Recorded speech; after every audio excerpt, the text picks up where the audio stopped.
오늘 본문은 하나님께서 이스라엘 백성을 시험하시고 연단하셔서 마침내 풍부한 곳으로, 풍요로운 곳으로 들어가게 하셨다는 그 역사를 찬양하는 그런 시편입니다.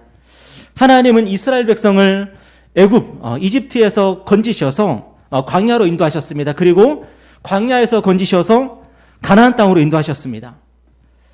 여러분, 하나님께서 이스라엘 백성을 그렇게 풍부한 곳으로, 풍요로운 곳으로 그렇게 인도해 나가셨죠. 그런데 그 과정을 보면은 그 과정이 결코 순탄하지 않았습니다. 애굽에서는 파라오의 압제 밑에서 400년이나 고통을 받았고요. 광야에서는 40년이나 교육과 훈련을 받아야 했습니다. 여러분, 이런 시험과 연단을 통해서 이스라엘 백성은 광야로 나아갔고, 그리고 요단강을 건너서 가나안 땅으로 들어갔던 것입니다. 이것은 오늘 본문에서는 무엇에 비유하고 있냐면은 은을 단련함 같이 하셨다, 이렇게 말씀하고 있습니다. 오늘 10절 말씀 한번 다시 한번 읽어볼까요? 자, 10절입니다. 시작. 하나님이여 주께서 우리를 시험하시되 우리를 단련하시기를 은을 단련함 같이 하셨으며. 여러분, 연은 분리법이라고 들어보셨습니까? 원래 은광석은 그 속에 많은 불순물들이 섞여 있는 거죠. 원래 광석이라는 게 그런 거 아니겠습니까? 납 같은 게 굉장히 많이 있고요. 은이 있고요. 그 안에 많은 불순물들이 섞여 있다고 합니다. 그런데 연은 분리법의 핵심이 뭐냐면 납이나 이 불순물을 제거하고 은을 건져내는 거죠. 여러분, 어떻게 하면 그렇게 됩니까? 이 납하고 은하고는 서로 다른 물질이기 때문에 녹는 점이 다르다고 합니다. 납이 먼저 녹아서 산화가 되고 그 다음에 은광석에서 납이 분리가 되는 거죠. 그러면 이제 나중에 그 과정을 거치면은 순수한 은이 남게 된다고 합니다. 이 기술이 정말 탁월했던 나라가 바로 조선이었다고 해요. 그래서 이 조선이 은을 생산하는 굉장히 탁월한 기술을 가지고 있었는데 나중에 이 기술이 일본으로 흘러가고, 그래서 나중에 일본이 세계에서 은을 가장 많이 생산하는 그런 나라가 되죠. 그리고 일본은 그 은을 가지고 서양의 조총과 같은 그런 무기를 사들이게 되고 전국시대와 임진왜란 때 그 무기를 사용하게 됩니다. 참 안타까운 역사죠, 그죠? 근데 하나님께서 이 연은 분리법 같은 이 기술을 이스라엘 백성에게 적용하셨다는 거예요. 이스라엘 백성은 하나님의 백성으로 부름을 받았습니다. 택함을 받았습니다. 그런데 이스라엘 백성 그 삶 속에는 무엇이 많습니까? 납이나 다른 불순물 같은 그런 찌꺼기들이 너무 많은 거죠. 하나님은 자기 백성을 그런 모습으로 그냥 놔두시는 분이 아닙니다. 용광로에서 녹이고 또 녹여서 순결하게 만들어 가셨다는 거예요. 한 번 해서 안 되면 실패하면 또 하고요. 또 해서 안 되면 또 하고요. 그렇게 계속 반복해서 이스라엘 백성을 순결한 백성이 될 때까지 단련해 나가셨다는 거예요. 욥기 23장을 보면은 그러나 내가 가는 길을 그가 아시나니 그가 나를 단련하신 후에는 내가 순금같이 되어 나오리라. 여러분, 욥의 하나님은 어떤 하나님이에요? 하나님의 사람을 그냥 내버려 두는 하나님이 아니라 단련하셔서 순금처럼, 순은처럼 만들어내시는 그런 하나님이라는 겁니다. 여러분, 믿으십니까? 우리도 마찬가지죠. 우리가 하나님의 백성입니까? 그렇다면 하나님이 우리를 그냥 내버려 두십니까? 하나님은 우리를 절대로 그냥 내버려 두지 않는다는 겁니다. 우리를 끊임없이 단련해 나가신다는 거죠. 왜 그렇습니까? 우리가 하나님의 백성이고 하나님의 자녀들이라면 그 말은 곧 하나님 앞에서 우리가 거룩한 사람들이라는 거예요. 우리가 하나님 앞에서 거룩하게 준비된 사람들이라는 거예요. 하나님 앞에서 우리는 순금같이 순은같이 하나님에게 합당한 그런 사람들로 우리가 부름을 받았습니다. 우리가 거룩하기 때문에 하나님은 우리를 향한 거룩을 끊임없이 요구하시고, 우리가 하나님의 백성이기 때문에 하나님의 백성 같은 모습을 끊임없이 요구하시고, 우리가 하나님의 자녀들이기 때문에 하나님을 닮아가기를 끊임없이 요구하신다는 거예요. 제가 성경을 읽으면서 참으로 불쌍하게 느껴지는 사람이 있는데, 사실은 불쌍한 게 아니지만 그 사람이 누군가 하면 바로 다윗입니다. 성경은 다윗의 일대기를 상세하게 소개합니다. 사무엘상, 사무엘하의 대부분이 다윗에 관한 이야기예요. 한 사람에 대해서 그렇게 집중적으로 조명하는 경우가 별로 없거든요. 그런데 다윗의 이야기를 보면은 다윗이 승리하고 승승장구하는 이야기가 많이 나오지만 이 성경은 다윗이 하나님께 범죄하는 이야기도 너무나도 상세하게 기록하고 있어요. 그런데 하나님은 다윗이 범죄할 때마다 어떻게 하십니까? 그냥 넘어가는 법이 없어요. 얼마나 집요하게 다윗의 죄를 추적하시고 다루시고 처리해 나가신지 몰라요. 시편 139편을 보면은 이런 말씀이 있죠. 내가 주의 영을 떠나 어디로 가며 주의 앞에서 어디로 피하리까? 내가 하늘에 올라갈지라도 거기 계시며 스월에 내 자리를 펼지라도 거기 계시니이다. 내가 새벽 날개를 치며 바다 끝에 가서 거주할지라도 거기서도 주의 손이 나를 인도하시며 주의 오른손이 나를 붙드시리이다. 여러분, 다윗이 뭐라고 고백해요? 하나님 앞에서 피할 데가 없어요. 하나님께 도망갈 데가 없어요. 하나님은 하늘에도 계시고 스월 음부에도 계시고 새벽 날개 동쪽 끝에도 계시고 바다 끝 서쪽 끝에도 계신다는 거예요. 어디 가도 하나님이 다 계신다는 거예요. 여러분, 하나님이 우리에 대해서 모르는 게 하나라도 있으십니까? 우리가 우리 자신에 대해서 모르지 하나님은 우리에 대해서 정확하게 알고 계시죠. 하나님이 우리에 대해 모르는 척 하시는 게 하나라도 있으십니까? 하나님은 그냥 넘어가시는 범위 없으시죠. 고린도전서 3장을 보면은 너희는 너희가 하나님의 성전인 것과 하나님의 성령이 너희 안에 계시는 것을 알지 못하느냐. 고린도 교회의 문제가 뭐예요? 고린도 교회에 왜 그 수많은 문제들이 그렇게 내재하고 있어요? 자신들이 하나님의 성전이며 하나님의 성령이 자신들 안에 계시다는 것을 알지를 못하는 거예요. 깨닫지를 못하는 거예요. 사실 이게 바로 오늘 저와 여러분의 모습 아닙니까? 우리가 누구인지 깨닫고 그에 합당한 삶을 살아가는 것이 우리의 삶의 최고의 기술인데, 우리가 잠은 배웠잖아요. 삶의 기술. 그런데 우리가 누구인지 깨닫지를 못해요. 우리 안에 누가 계시는지를 우리가 깨닫지를 못하고 살아가요. 오늘 우리가 왜 예배하고 있습니까? 여러분, 이 사실은 알고 계십니까? 오늘 왜 우리가 예배하고 있지요? 더 쉬고 싶은데, 더 놀고 싶은데, TV 보고 싶은데, 어디 다른 데 가고 싶은데 왜 오늘 이 자리에 와서 우리가 하나님을 예배하고 있습니까? 우리가 누구인지 깨닫는다면 오늘 이 시간 우리가 이 자리에 나와서 하나님을 예배하며 하나님의 말씀을 듣는 것은 이보다 더 큰 복이 없죠. 우리가 하나님의 아들, 딸들이기 때문에, 우리가 하나님의 백성이기 때문에 오늘 우리가 이 자리에 나와 있습니다.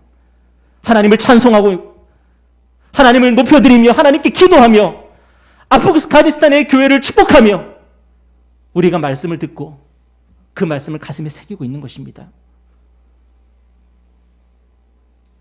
여러분, 우리 안에 성령께서 계시고 성령께서 우리 안에 계시다면 우리는 하나님의 성전입니다. 이 사실을 날마다 머릿속에서 되새긴다면 내가 오늘 어떻게 살아야 되는지, 내가 오늘 무엇을 해야 되는지, 내가 오늘 무엇을 말해야 되는지를 우리는 어렵지 않게 우리는 깨달을 수가 있을 것입니다. 그런데 문제는 우리가 아무리 시험과 연단을 통과해도 별로 괜찮아질 기미가 보이지 않는 게 문제죠. 때로는 그런 생각이 듭니다. 이러다가 하나님의 백성, 하나님의 자녀라는 그 지위를 박탈당하는 것은 아닐까? 내가 천국 가면은 하나님을 당당하게 뵐 수 있을까? 내가 천국 갔을 때에 하나님을 당당히 아버지라 부를 수 있을까? 내가 예수님의 얼굴을 감히 쳐다볼 수 있을까? 그런데 이것은 오늘 우리만의 문제가 아니었습니다. 이스라엘 백성도 동일한 문제를 안고 있었던 거죠. 여러분, 성경이 우리에게 증가하고 있는 것이 무엇입니까? 이스라엘 백성이 불과 물을 통과해서 하나님께서 요구하신 그 거룩과 순결에 도달했습니까? 결코 그렇지 않았습니다. 아모스 5장 말씀 보면은 이스라엘 족속아, 너희가 40년 동안 광야에서 희생과 소제물을 내게 드렸느냐? 너희가 너희 왕 식국과 기운과 너희 우상들과 너희가 너희를 위하여 만든 신들의 별 형상을 지고 가리라. 여기서 식굿은 뭐냐면은 이방신에게 제사 드리는 장소, 일종의 사당 같은 거예요. 기운은 뭐냐면 이방신의 신상 같은 거예요. 여러분, 이스라엘 백성은 광야 40년 동안 하나님께 제대로 된 제사를 드린 적이 별로 없어요. 제일 기억나는 게 뭐냐면은 금송아지 만들어가지고 금송아지 막 섬기면서 금송아지 앞에서 막 열광하면서 그랬던 모습이 기억나죠. 정말로 이스라엘 백성들이 광야 40년 동안 하나님을 언제 열정적으로 예배했으며 언제 하나님을 만나기를 기뻐했으며 그들이 정말로 하나님을 기쁘시게 할 만한 그런 제사를 드린 적이 언제 있습니까? 물론 환경이 어려워서 어쩔 수 없었다고 말할 수도 있을 것입니다. 광야니까 광야니까 얼마나 힘들어요, 살기가. 그러니까 어쩔 수 없었으니까 우리가 하나님을 제대로 제사하지 못했습니다. 그렇게 말할 수도 있겠죠. 그런데 이스라엘 백성은 하나님께 제대로 된 제사를 드리지 않으면서 뭔 하고 있었어요? 열심히 우상 숭배를 하고 있었다는 거예요. 여러분, 결국에 뭐예요? 환경의 문제가 아니고 상황의 문제가 아니라는 거예요. 이스라엘 왕국의 역사도 마찬가지입니다. 그렇다면 이스라엘 백성이 가나안 땅에 들어가서 거기서 집 짓고 농사 지으면서 그리고 왕궁 짓고 성전 지으면서 그랬을 때는 하나님을 제대로 제사했습니까? 하나님을 제대로 예배했습니까? 이스라엘 왕국이 존재하는 내내 하나님께 드리는 제대로 된 예배가 별로 없었어요. 결국 하나님께서 뭐라고 말씀하세요? 너희가 그렇게 우상을 숭배하고 싶으냐? 실컷 우상 숭배하게 해줄게. 여러분, 그래서 어떻게 하십니까? 바벨론 땅으로 그들을 끌고 가세요. 바벨론 땅에서 실컷 우상 숭배해라. 성전도 없고 하나님께 드릴 제사도 없는 곳에서 평생 살아봐라. 물론 하나님은 그들을 건져내셨지만 여러분, 오늘 우리도 마찬가지 아닐까요? 하나님을 사랑하는 마음, 하나님을 예배하는 열정이 식은 곳에는 무엇이 있습니까? 과연 아무것도 없습니까? 내가 하나님을 향한 열정이 없다면, 내가 하나님에 대한 마음이 식어 있다면, 그렇다면 나는 아무것도 없는 겁니까? 아니죠. 우리는 온갖 잡신들을 섬기고 있고요. 온갖 우상들이 우리 안에서 잔치를 즐기고 있죠. 성경을 읽을 시간은 왜 이렇게 없는지 모르겠어요. 저도 그렇거든요. 성경을 읽을 시간이 그렇게 없어요. 큐티할 시간이 그렇게 없어요. 기도할 시간이 그렇게 없어요. 그런데 딴 거 할 시간은 왜 그렇게 많은지. 희한하지 않습니까? 하나님이 원하시는 거 할 시간은 너무 부족하고 내가 하고 싶은 거 할 시간은 다 있어요. 잠도 안 자고 해요. 여러분, 주님이 라오디게아 교회를 향해 뭐라고 말씀하셨습니까? 뜨겁든지 차갑든지 하라. 토할 것 같다. 그런데 오늘 본문을 보면 하나님께서 이스라엘 백성 어디로 인도하셨다고요? 12절에 보니까 주께서 우리를 끌어내사 풍부한 곳에 들이셨나이다. 여러분, 이스라엘 백성은 하나님 앞에서 결코 온전하지 못했습니다. 이스라엘 백성이 광야에서 언제 하나님을 제대로 예배했습니까? 언제 하나님을 기뻐했습니까? 원망하고 불평하고 모세를 쳐 죽이려고 그러고 그들은 늘 범죄했고 부족했고 연약했습니다. 그런데 하나님은 이스라엘 백성을 어떻게 인도하셨어요? 불과 구름 위로 인도하세요. 홍해를 가르시고 만나와 메추라기를 먹이시고 반석에서 물을 터뜨려 주시고 요단강을 끊어주시고 마침내 이스라엘 백성을 가나안 땅으로 인도하세요. 이스라엘 백성을 푸른 초장으로 실만한 물가로 인도하세요. 여러분, 하나님께서 이 모든 것을 이스라엘 백성에게 베푸신 이유가 뭡니까? 이스라엘 백성이 하나님께 온전히 순종했기 때문입니까? 그들이 그럴 자격을 갖췄기 때문에 그렇습니까?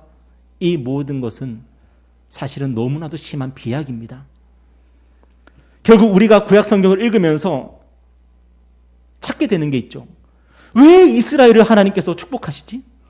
왜 이스라엘 백성에게 하나님께서 이렇게 수많은 은혜와 선물들을 베푸시지? 도대체 이 비약은 어디서 해결되는 거야? 여러분, 이 모든 것이 말이 되려면 결국은 메시아 그리스도밖에는 없어요. 여러분, 놀라운 것은 이러한 일들이 바로 오늘 저와 여러분의 삶 속에서 일어나고 있다는 것입니다. 우리는 하나님의 구원을 받았고 하나님의 자녀가 되었습니다. 그리고 장차 새 하늘과 새 땅이 열릴 것이고 우리는 그날에 서로를 보면서 완전해진 모습을 서로 보면서 기뻐하고 즐거워하고 서로를 깊이 사랑하게 될 것입니다. 그런데 왜 이런 일이 일어나고 있고 왜 이런 일이 일어났고 왜 앞으로 이런 일이 일어날 것입니까? 우리가 하나님이 주시는 시험과 연단을 잘 통과했기 때문입니까? 여러분, 하나님이 시험을 주시고 연단하시면 여러분은 하나님을 잘 따라갔습니까? 결코 그렇지 않습니다. 우리의 변화와 우리의 성장은 너무나도 미미하죠. 며칠 전에 딸이 그런 얘기를 하더라고요. 왜 이렇게 키가 안 커? 물론 키는 크고 있습니다. 그런데 마음에 안 드는 거죠. 어제 킥복싱장 가가지고 열심히 운동했으면 오늘 살이 빠져야 되고 키도 커야 되는데 별로 그렇지 않은 것 같아요. 여러분, 우리도 우리 자신에 대해서 불만족스러운데 다른 사람들은 어떻겠으며, 그죠? 하나님의 기준에서 우리의 모습은 어떻겠습니까? 우리가 어제보다 오늘 더 좋은 사람이 되었다고 칩시다. 1년 전보다 오늘 우리의 모습이 더 훌륭한 사람이 되었다고 칩시다. 그것이 우리의 구원과 우리의 변화와 우리의 완성을 설명해 줄 수 있는 근거가 됩니까? 결국 이 모든 것이 말이 안 되거든요. 우리가 무엇 때문에 하나님의 백성이 되는 것이고, 무엇 때문에 하나님의 자녀가 되는 것이고, 무엇 때문에 하나님의 성령을 받는 것이고, 무엇 때문에 우리가 장차 새하늘과 새 땅에 들어가는 것이고, 무엇 때문에 우리는 완전한 모습으로 변화가 되어서 우리가 서로를 바라보면서 기뻐할 것입니까? 이 모든 일을 말이 되게 하시는 분이 계신데 그분이 바로 예수 그리스도십니다. 히브리서 4장 말씀 한번 읽어볼까요? 한번 다 같이 읽어볼까요? 시작.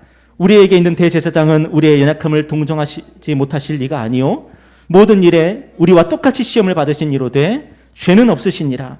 그러므로 우리는 긍휼하심을 받고 때를 따라 돕는 은혜를 얻기 위하여 은혜의 보좌 앞에 담대히 나아갈 것이니라. 오늘 우리에게 일어난 일들, 그리고 우리의 삶에 일어날 놀라운 일들을 우리는 믿음으로 바라봐야 됩니다. 우리는 받아들여야 됩니다. 그러면 하나님의 은혜의 보좌 앞에 우리는 담대히 나아갈 수 있습니다. 그런데 주저될 때가 많죠. 망설여질 때가 많죠. 왜냐하면 우리의 양심이 그 사실을 받아들이는 것을 허락하지 않기 때문에 그렇습니다. 이것이 얼마나 큰 비약인지 알고 있기 때문에 그렇습니다.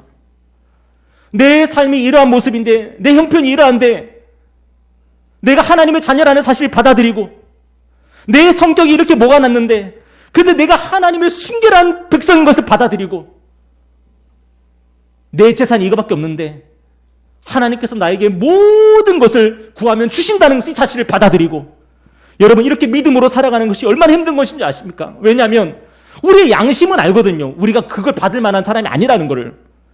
그런데 성경은 뭐라고 말씀하고 있습니까? 예수 그리스도가 우리의 대제사장이라고 말씀하고 있습니다. 그분이 우리를 위해 우리가 당하는 그 시험을 당하셨고 마침내 승리하셨다고 말씀하는 거예요.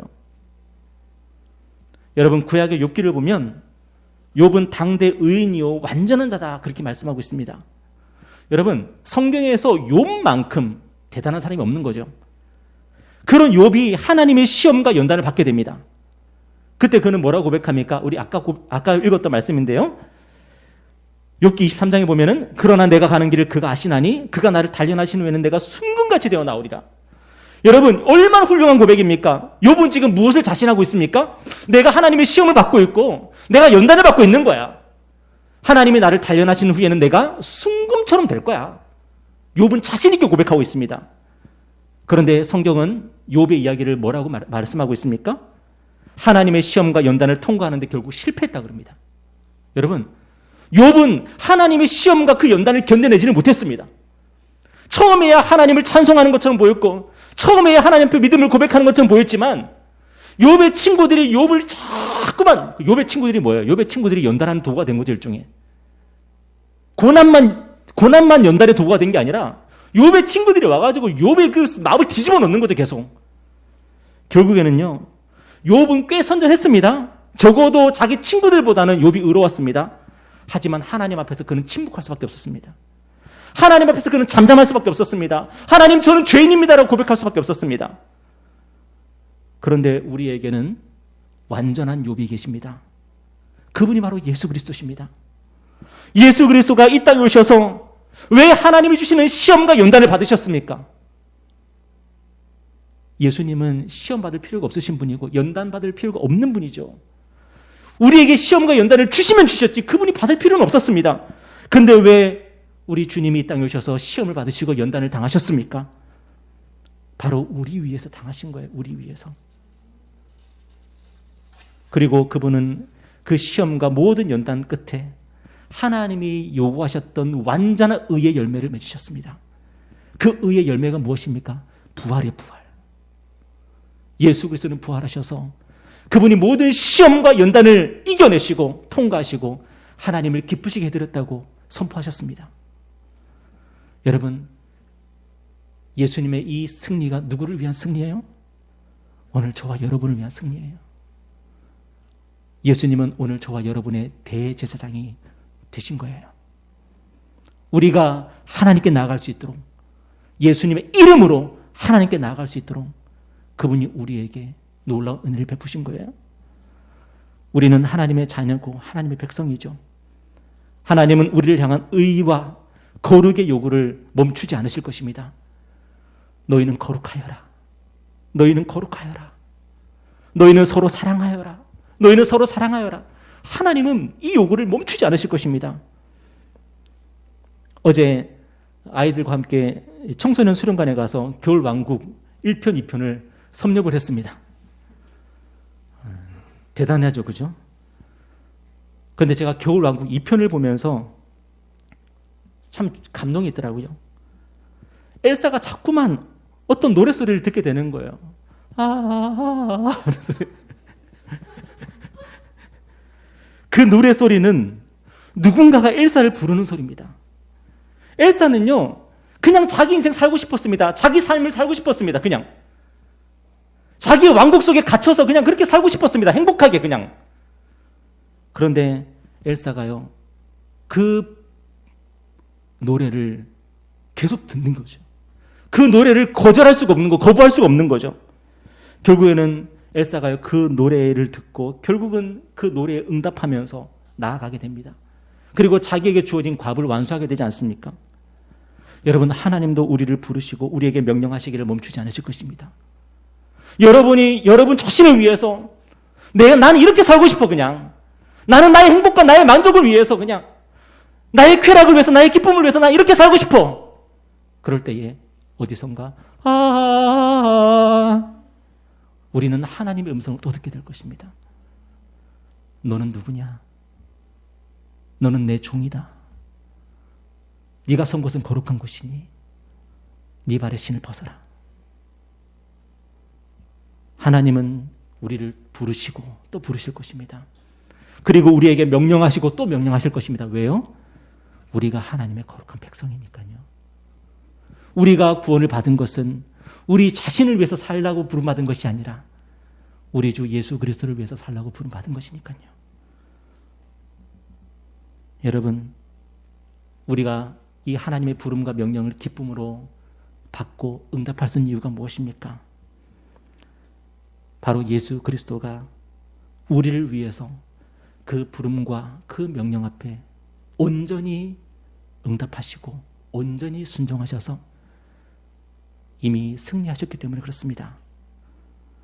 어제 영화를 보고 있는데 상영관에서 한 아이가 갑자기 굉장히 이렇게 중요한 대목에서 소리를 치더라고요.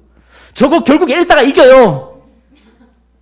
그 아이가 얼마나 긴장이 됐으면 스스로 세뇌하는 거예요. 엘사가 이기는 거야, 저거. 때로는 하나님의 부름 앞에서, 하나님의 명령 앞에서 우리는 긴장됩니다. 떨립니다. 좌절할 때도 있습니다. 포기하고 싶을 때도 있습니다. 그런데 그럴 필요가 없죠. 왜요?